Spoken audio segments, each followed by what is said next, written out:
Practical things you can do to make a difference. By Rabbi Jack Howell. It's tough living in Israel right now. Missiles are falling and a huge section of the populace has left their homes for safety.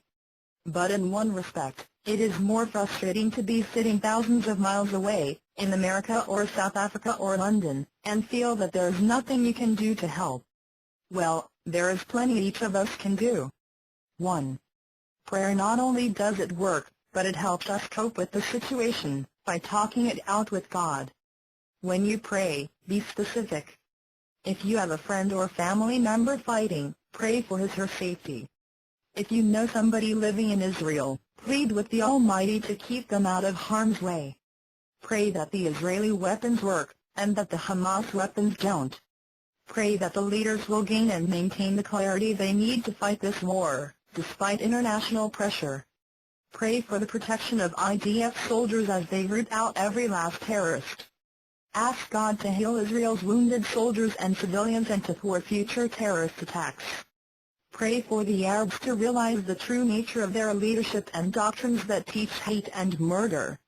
Most of all, pray intensely, frequently, and sincerely.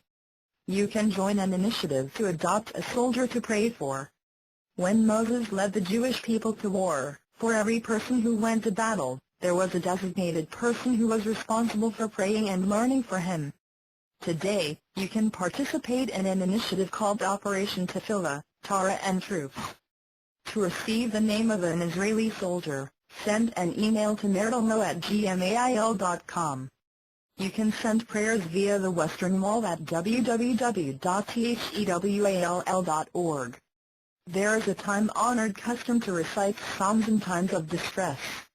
King David wrote stirring words that seem to be for our exact situation today. Recommended are Psalms 20, 83, 121,130 and 142. Click here for the text of the prayer for Israeli soldiers. 2. It is difficult to truly care about people and situations from which we are distant. So, to overcome this difficulty, try the following exercise for 3 minutes a day. Look at pictures of soldiers standing in a tank. Stare at a picture of a soldier who has been killed in action. Think about Gilad Shalit, who has been held captive by Hamas for over 900 days. Now imagine that it was, GD forbid, your son, husband, or your best friend. When you are watching the news and see missiles hitting Israel, picture it as your house being struck.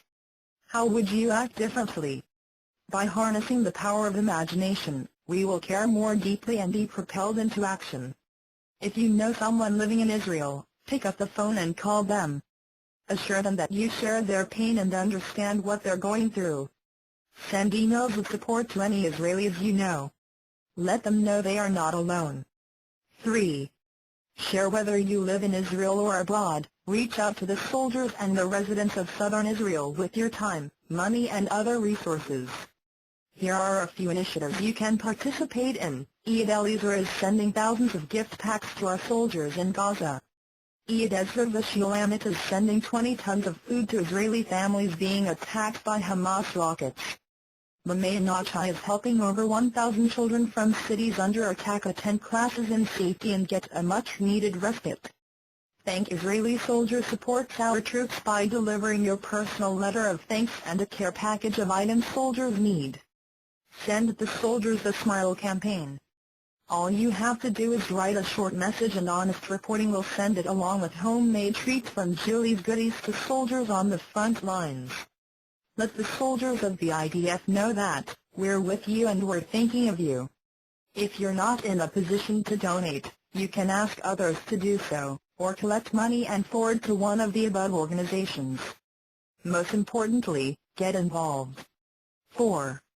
Protest bias in the media. The media has a powerful influence on public opinion and government policy.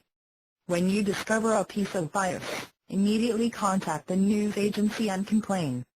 Keep your remarks respectful and stick to the facts. You can join a Media Watch email list at honestreporting.com, which has over 155,000 subscribers protesting biased news against Israel. 5. Increase Torah study. In Jewish thought, nothing can compare to the spiritual effect of learning Torah. Make a commitment to a specific increase in the amount of time you learn each day. Attend a class about Judaism, or pick something from the recommended reading list. The impact of a few extra minutes of Torah learning is enormous. 6. Get the facts. Bombarded with claims of excessive force? The next time you hear something that puts down Israel, know how to respond. Be a roving ambassador for Israel by explaining the true facts to everyone you meet. Even the cashier in the supermarket needs good information. You never know how your contribution may affect someone else's views. The worst thing is to remain quiet at times like this. 7. Recognize the God factor. With all the practical efforts to help Israel, media watch, education, economic assistance, political lobbying, etc., don't forget the spiritual component. The very existence of the Jewish people after 3,500 years, and the return to the land after a long exile, is miraculous.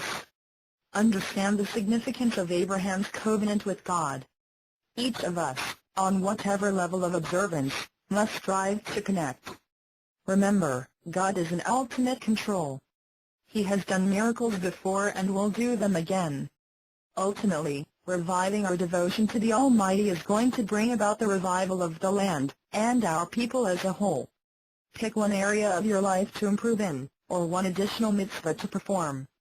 When you do the mitzvah, have in mind for God to use the merit of the mitzvah to help protect Israel and its people. When we stop arguing amongst ourselves and work together, then we can stand united against the enemy, and the Almighty with us. Get a group of friends together and spend 1 hour brainstorming for more ideas how you can help Israel. Now is the time to lay down our differences and work together. Through all of our combined efforts, may the Almighty protect the land of Israel and its people.